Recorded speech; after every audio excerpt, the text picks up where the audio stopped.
Hello everyone, welcome to EduCreeda. We have covered almost 45 plus rules in the ongoing video series of English conditional error based sentences. So now let's start from the next rules. Rule number 48. Let's start. Rule number 48. Rule number 48. Hardly and scarcely are negative in meaning. Therefore, other negative words should not be used with them.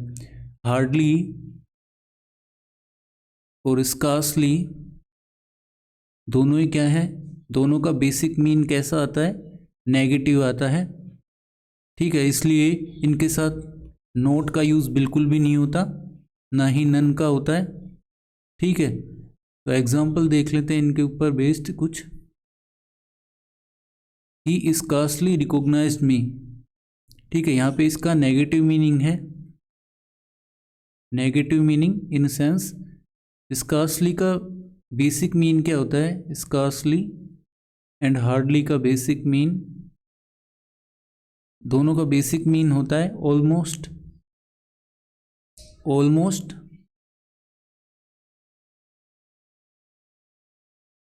Almost, not at all, या फिर only, just.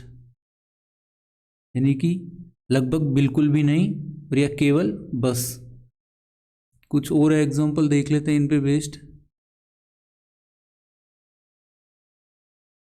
Example second example देख लेते हैं इस पे.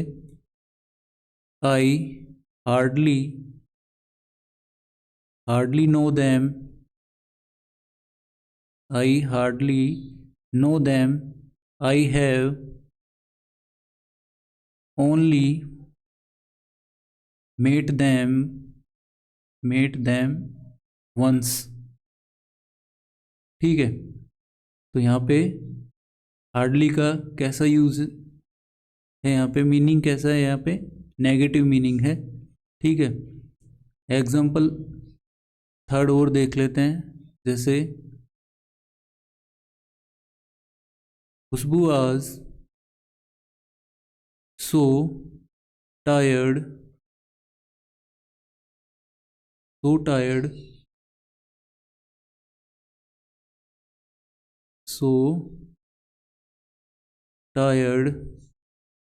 she could scarcely keep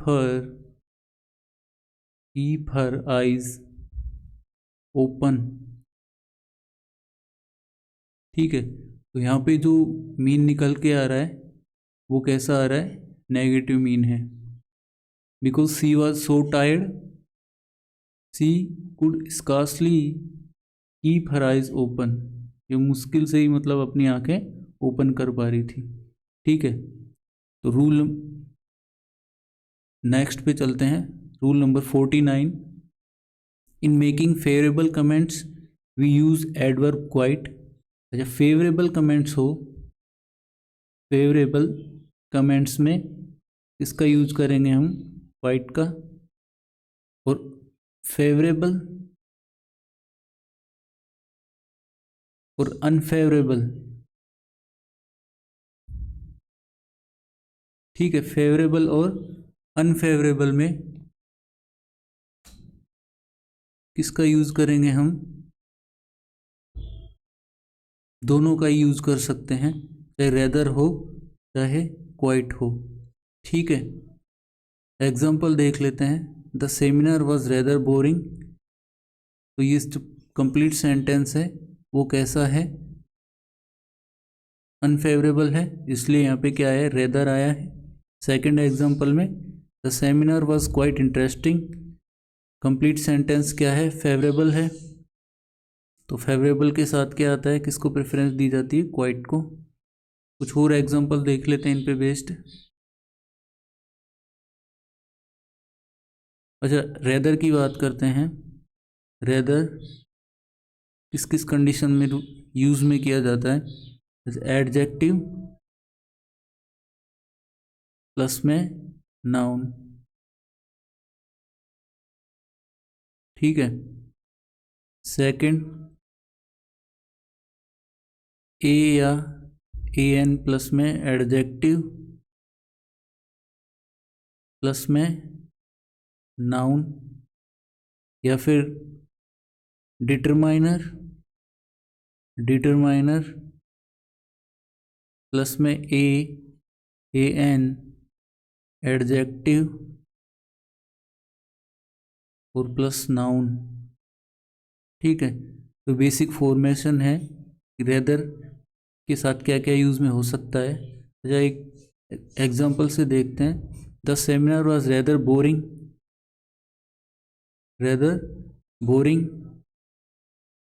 the seminar was quite interesting. ये तो favourable unfavourable का एग्जांपल हो गया। रेदर का यूज़ बेसिकली प्रेफरेंस में भी होता है, मेकिंग प्रेफरेंसेस। ठीक है। एग्जांपल देख लेते हैं। प्रेफरेंसेस के रूप में रेदर का यूज़, he wanted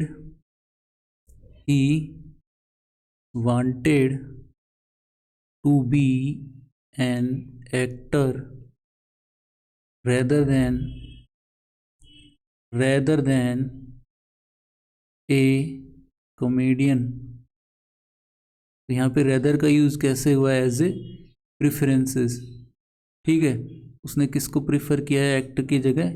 कॉमेडियन बनने को। कुछ और एग्जांपल ले लेते हैं। डिटरमाइनर प्लस में ए एन या adjective based. Example number fourth ले लेते हैं।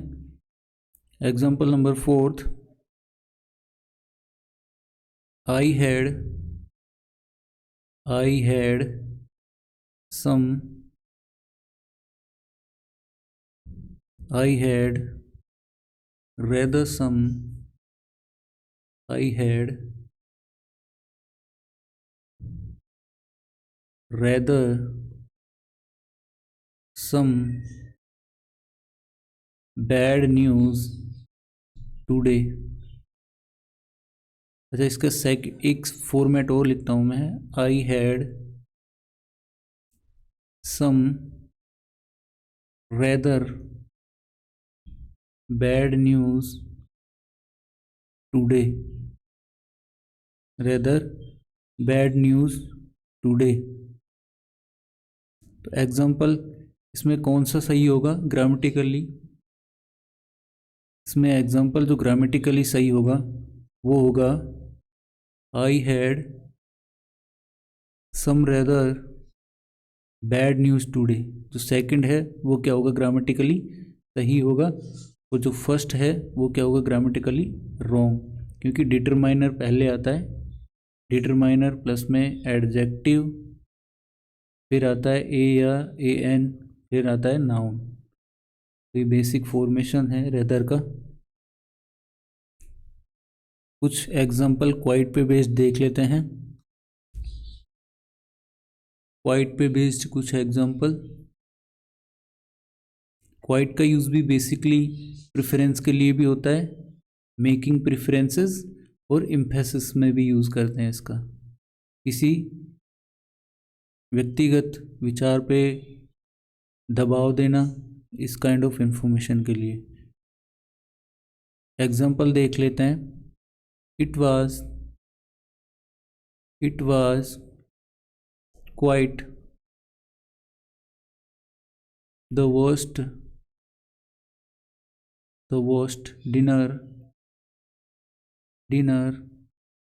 I have ever had। ठीक है। यहाँ पे अनफेवरेबल के लिए यूज़ हुआ है। क्वाइट का यूज़ कैसे हुआ है? अनफेवरेबल कमेंट के लिए। ठीक है। एक दो एग्जांपल और देख लेते हैं इसका। I am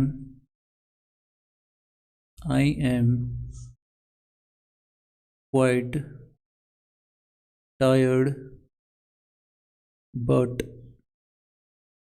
I can certainly walk a little further.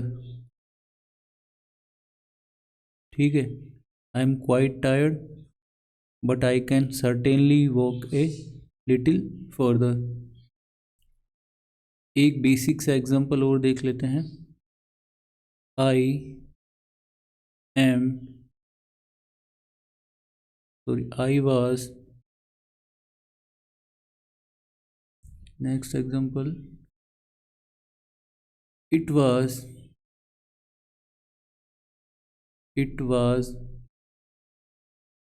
quite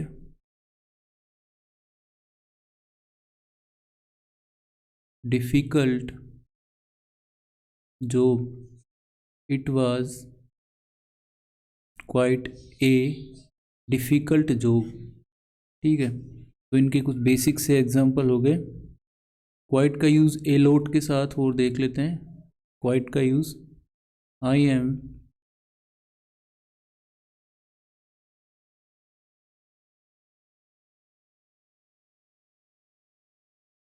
example देख लेते हैं इसका। जैसे जो क्वाइट है, ए लिटिल और a lot but not completely, not completely. तो ये इसका एक बेसिक सा मीन निकल के आता है, ए लिटिल और ए लोट के साथ भी इसका यूज़ देखने को मिलता है। रूल नंबर नेक्स्ट पे चलते हैं। रूल नंबर 49 कंप्लीट हो गया ये तो। रूल नंबर 50 पे चलते हैं। Collective nouns usually takes a singular verb and are substituted by singular pronoun. जो भी कलेक्टिव नाउन है, कलेक्टिव नाउन जैसे ज्यूरी, टीम हो गया, ठीक है, हर्ड, हर्ड यानी सिप्स, भेड़ों का झुंड, फ्लोक हो गया, फ्लोक, बर्ड्स, ठीक है, ट्रूप हो गया, ट्रूप किसका समूह होता है, वॉरियर, वॉरियर्स ग्रुप, शिप हो गया,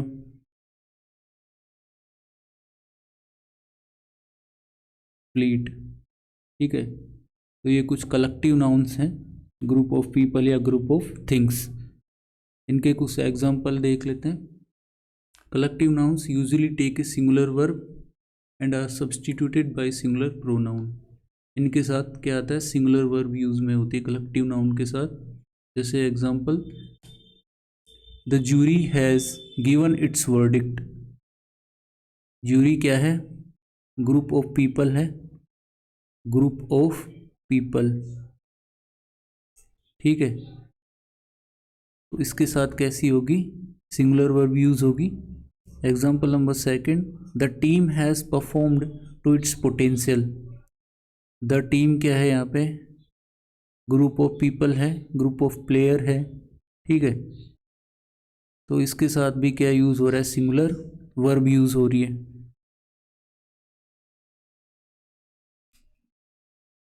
एक और एग्जांपल, जैसे कि द बेंच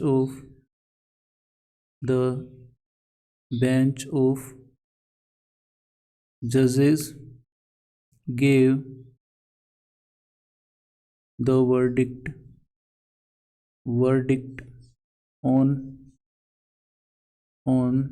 केस, ठीक है, बेंच ऑफ जजेस।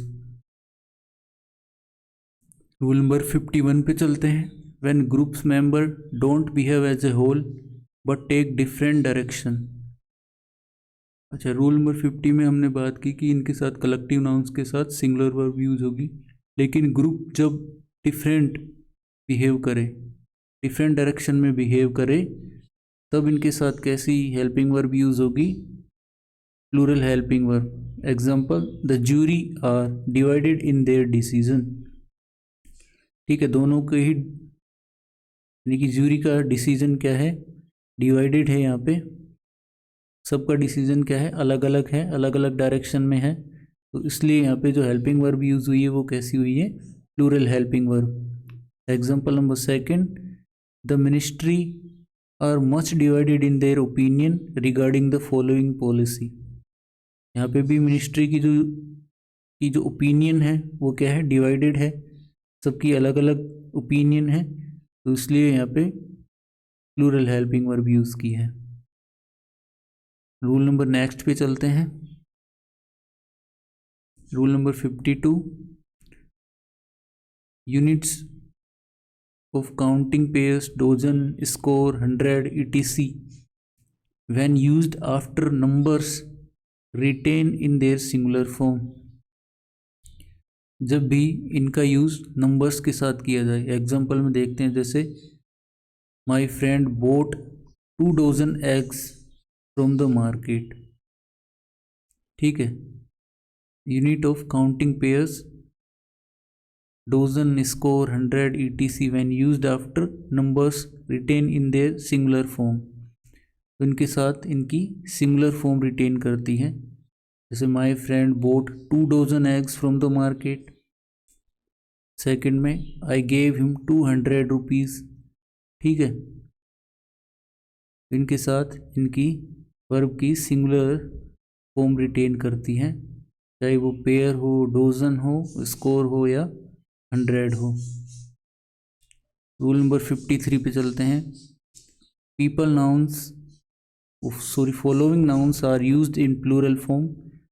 जैसे कैटल, सिप, कैटल हो गया, पुलिस हो गया, जेनेट्री हो गया, पीजेंट्री हो गया, clergy, people, company, poultry, majority.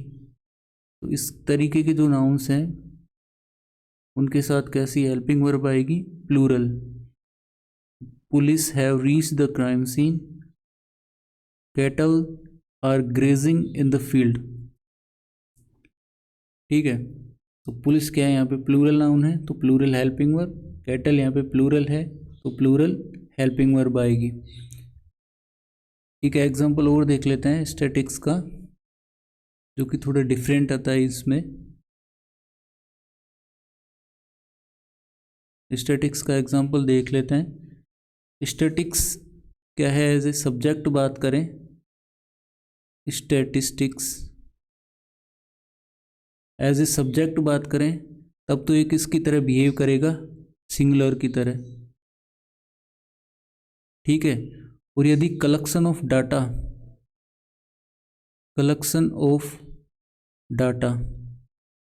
हो तब स्टैटिस्टिक्स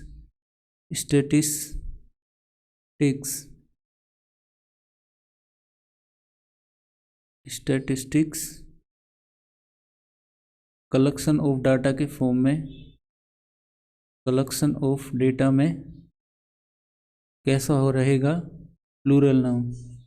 ठीक है, और एज ए सब्जेक्ट बात करें तो कैसा रहेगा, सिंगुलर नाउन। एग्जाम्पल देख लेते हैं इसका। Statics is not so easy. Statistics is not so easy, as a subject हो गया ये तो। ठीक है, एक सेकेंड एग्जाम्पल लेते हैं इसका। As a collection of data में प्लूरल की तरह बिहेव करेगा। Statistics are an aggregate form of facts। Aggregate form of facts. एक एग्जांपल और देख लेते हैं। Statistics are collected in a systematic systematic manner, ठीक है। तो स्टैटिक्स कैसे बिहेव कर रहा है, प्लूरल की तरह। रूल नंबर 53 पे चलते हैं, 54 पे। If pronoun is used as objective of the verb और of a preposition it should be the objective case. यहाँ पे बात कर लेते हैं, यदि प्रोनाउन ऑब्जेक्टिव फॉर्म में यूज हो रहा है, ठीक है, तो उसके साथ या तो क्या आएगी, डायरेक्ट वर्ब आएगी, ठीक है, डायरेक्ट वर्ब आएगी, या फिर क्या आएगा, प्रीपोजिशन, प्रीपोजिशन, ठीक है। एग्जाम्पल देख लेते हैं, Rohan was shouting at me. At क्या है यहाँ पे, प्रीपोजिशन है, प्रीपोजिशन, ठीक है। और मी क्या है, मी क्या है, ऑब्जेक्ट, किसका, किसका ऑब्जेक्टिव फॉर्म है ये, आई का, ठीक है। तो यहाँ पे आई का क्या आया है, ऑब्जेक्टिव फॉर्म, ना कि पॉसेसिव केस आया है यहाँ पे, ठीक है। डायरेक्ट अगर बात करें, डायरेक्ट ऑब्जेक्ट की बात हो तो क्या आएगा, हिम आएगा, यानी कि डायरेक्ट ऑब्जेक्ट में, ठीक है। Example, Vivek was teaching him, ठीक है। तो यहाँ पे डायरेक्ट क्या आया है, हिम आया है, और यहाँ पे प्रीपोजिशन आएगा या फिर वर्ब आएगी, इस तरीके से। तो दोनों ही तरीके से, दोनों ही एग्जाम्पल किसके हैं, pronoun as a object use हो, ऑब्जेक्ट फॉर्म में यूज हो, ठीक है। रूल नंबर 55 में चलते हैं, words such as good as well as soon as beautiful as intelligent as are followed by nominative case when, example, when it comes to providing news no one is good as he. यहाँ पे क्या आ रहा है, subjective form आ रही है ही की, ठीक है, यानी कि नॉमिनेटिव केस है ये। नॉमिनेटिव केस में, नॉमिनेटिव केस में क्या आएगा, सब्जेक्ट ही आएगा, चाहे वो ही हो, आई हो, यू हो या वी हो। Second example, in studies he is as good as he, यानी कि जितने भी एडजेक्टिव दे रखे हैं, as good as he, as good as well as soon as beautiful as intelligent as, तो इनके साथ जो ऑब्जेक्ट है उसका क्या आएगा, नॉमिनेटिव फॉर्म यूज होगा, ना कि मी आएगा या हिम आएगा यहाँ पे, ठीक है। इसका यदि एक सेकंड एग्जांपल और देख लेते हैं, यदि ऐसी कंडीशन हो कि सब्जेक्ट कॉम्प्लीमेंट हो, सब्जेक्ट कॉम्प्लीमेंट, इस केस में भी नॉमिनेटिव यूज होगा, जैसे the person who played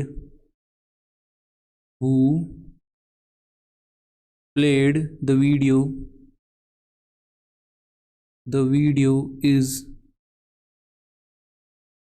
I, ना कि यहाँ पे मी यूज होगा, ठीक है। तो डायरेक्ट अगर सब्जेक्ट कॉम्प्लीमेंट हो तो पर्सन हु, यहाँ पे डायरेक्ट सब्जेक्ट कॉम्प्लीमेंट है, ठीक है, इसलिए यहाँ पे आई यूज हुआ है, ना कि मी यूज हुआ है। अगर डायरेक्ट हो वर्ब के साथ तो ऑब्जेक्टिव केस आएगा, जैसे रूल नंबर 54 में बात की हमने। रूल नंबर 55 में जैसे as well as good as soon as ये हो तो कैसा आएगा, नॉमिनेटिव फॉर्म आएगा, सब्जेक्ट के फॉर्म में ही आएगा जो प्रोनाउन है, ठीक है। और यदि सब्जेक्ट कॉम्प्लीमेंट हो तब भी जो प्रोनाउन है हमारा वो कैसा आएगा, सब्जेक्टिव फॉर्म में या नॉमिनेटिव फॉर्म में ही यूज होगा। रूल नंबर 55 6 पे चलते हैं। The 2-3-1 rule. Second person you, third person she it any name, first person I we, followed if all pronoun are singular in a sentence. Example: you, he and I are good friends.